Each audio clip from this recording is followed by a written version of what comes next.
الحمدللہ والصلاة والسلام علی رسول اللہ اما بعد۔ سورۃ النساء آیت نمبر 46۔ من الذین ہادوا یحرفون الکلم عن مواضعہ، ان لوگوں میں سے جو یہودی ہوئے وہ کلمات کو ان کی جگہوں سے بدل دیتے ہیں۔ ویقولون سمعنا وعصینا، اور وہ کہتے ہیں ہم نے سنا اور نافرمانی کی۔ واسمع غیر مسمع، آپ سنیے آپ نہ سنائے جاؤ۔ وراعنا، اور وہ کہتے ہیں راعنا کا کلمہ، لین بألسنتہم وطعنا فی الدین، اپنی زبانوں کو بل دیتے ہوئے اور دین میں طعن کرتے ہوئے۔ ولو انہم قالوا سمعنا واطعنا واسمع وانظرنا، اور اگر وہ یہ کہتے ہم نے سنا اور اطاعت کی، آپ سنیے اور ہمارا خیال کیجئے، لکان خیر لہم واقوم، البتہ یہ ان کے لیے سب سے بہتر ہوتا اور سب سے مضبوط ہوتا۔ ولیکن لعنہم اللہ بکفرہم، لیکن اللہ نے ان کے کفر کی وجہ سے ان پر لعنت کی ہے۔ فلا یؤمنون الا قلیلا، وہ ایمان نہیں لاتے مگر بہت تھوڑا۔ من جو ہے یہ جنس کے لیے، یعنی کہ یہ مطلب نہیں ہے کہ بعض یہودی، تقریباً سبھی کے سبھی یہودی، ماں سوائے ان چند کے جو مسلمان ہوئے تھے، جیسے عبداللہ بن سلام اور اس کے ساتھی رضی اللہ عنہ، ان لوگوں میں سے جو یہودی ہوئے، یحرفون الکلم عن مواضعہ، وہ کلمات کو ان کی جگہوں سے بدل دیتے ہیں۔ کلمات کی تحریف کے دو مطلب ہیں۔ ایک اس کا مطلب ہے کلمے کو ہی بدل دینا، لفظ ہی کوئی اور دے آنا۔ دوسرا اس کا مطلب یہ ہے کہ لفظ تو وہی رہنے دینا لیکن اس کی مراد اور اس کے مطلب کو بدل دینا۔ یہودیوں نے دونوں طرح کی تحریف کی، کلمات کو بھی تبدیل کیا اور انہوں نے اس کی مراد کو بھی تبدیل کیا، گویا لفظی اور معنوی دونوں طرح کی تحریف ان میں موجود ہے۔ اب اگر آج کے دور میں قرآن کی کوئی لفظی تحریف نہیں کر سکا لیکن معنوی تحریف کرنے والے بہت سارے لوگ موجود ہیں۔ مثلا شرک کے متعلق جتنی آیات ہیں کہتے ہیں یہ تو بتوں کے باروں میں ہے، لہٰذا قبروں میں جو لیٹے ہیں، یہ جو قبروں والے ہیں یہ تو بڑی کرنی دھرنی والے ہیں، یہ تو یہاں پر مراد ہی نہیں ہے، ان کو پکارو ان سے مانگو۔ جتنی جو ہے وہ متشابہ قسم کی آیات ہیں جس میں آتا ہے کسی طرح کے اللہ کے نبی صلی اللہ علیہ وسلم ہدایت دیتے ہیں، کیا مطلب آپ صلی اللہ علیہ وسلم رستہ دکھاتے ہیں، وہ کہتے دیکھا اللہ کے نبی ہدایت دے سکتے ہیں۔ رستہ دکھانا اور ہوتا ہے، رستے پر چلانا اور ہوتا ہے۔ اللہ رستے پر چلاتا ہے، نبی چلا نہیں سکتا، نبی دکھا سکتا ہے۔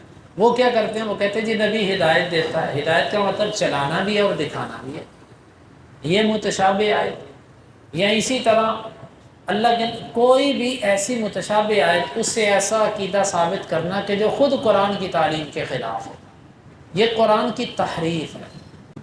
اسی طرح احادیث کا ایسا مطلب بیان کرنا جو مطلب اس کا ہے نہیں، یہ کام کوئی اہل حدیث کرے، کوئی دیوبندی کرے، کوئی بریلوی کرے، یہ تحریف ہے۔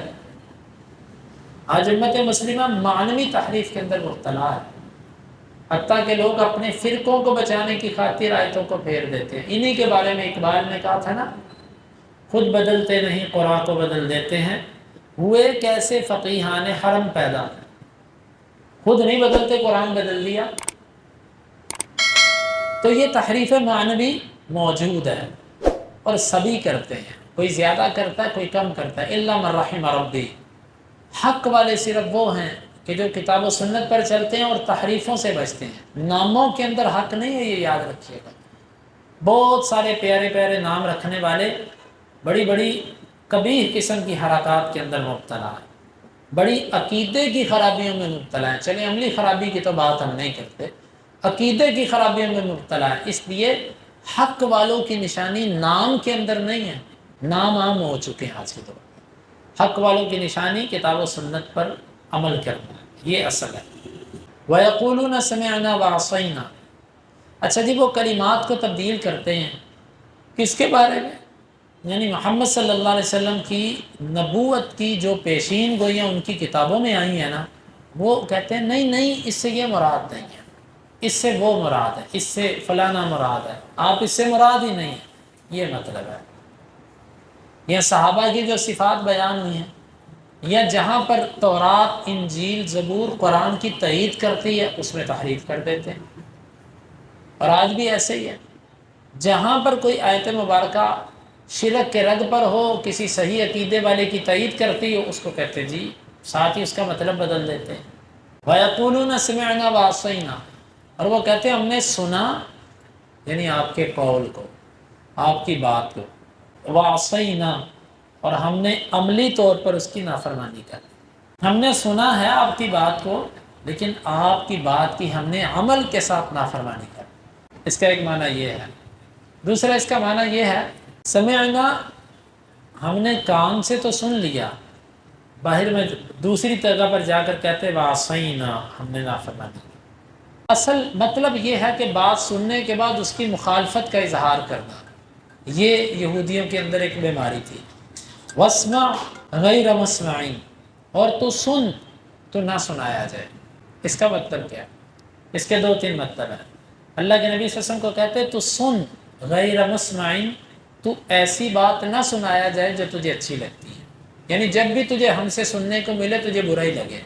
دوسرا معنی واسمع، تو سن غیر مسمعین، اللہ کرے تو نہ ہی سن سکے، بہرا پن۔ اور اسی طرح واسمع غیر مسمعین، تو سن، یعنی اس کے دو معنی بنتے ہیں نا، تو سن غیر مسمعین، تو نہ سنایا جا سکے۔ عام اگر کوئی مسلمان پوچھتا تو کہتے ہمارا مطلب یہ ہے کہ آپ ہی ہمیں حکم کرو، آپ ہی سناؤ، آپ نہ سنائے جاؤ۔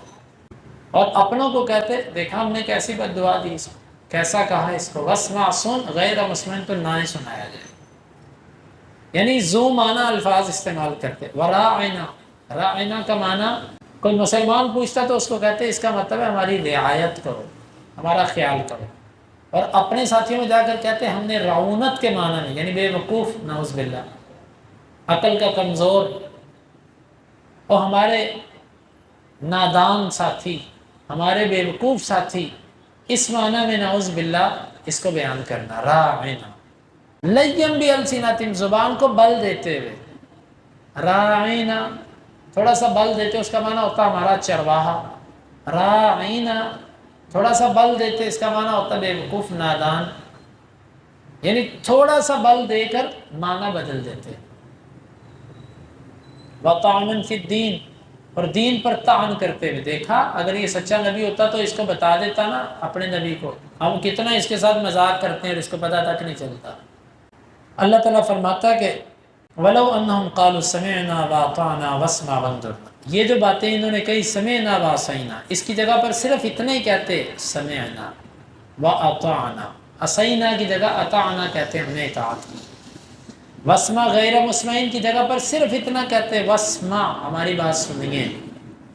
اور راعنا کی جگہ پہ انظرنا کہتے لکان خیر لہم، یہ ان کے لیے بہتر ہوتا۔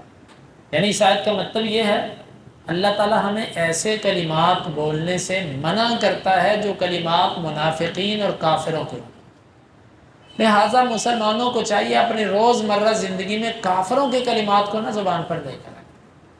اس طرح کئی اچھے بھلے مسلمان ہوتے ہیں، وہ ہندوؤں کے کلمات ایک دوسرے کو ملتے وقت بولتے ہیں، کئی یہودیوں عیسائیوں کے کلمات ایک دوسرے سے ملتے وقت بولتے ہیں۔ ایسا نہیں ہونا چاہیے۔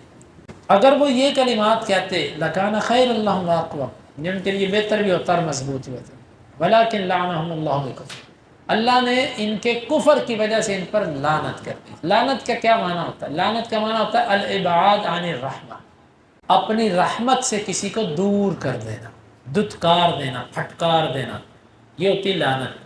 جب تجھ پر اللہ کی لعنت ہو یعنی تو اللہ کی رحمت سے دور ہو جائے، یہ معنی ہے۔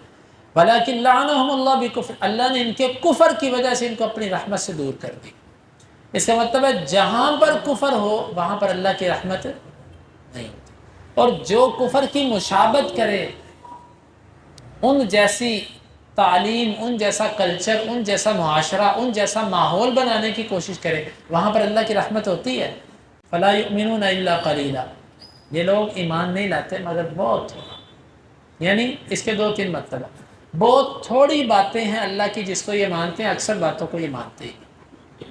دوسرا مطلب ان میں سے ایمان لانے والے لوگ بہت تھوڑے ہوتے ہیں، زیادہ ان میں سے کافر ہی ہوتے ہیں۔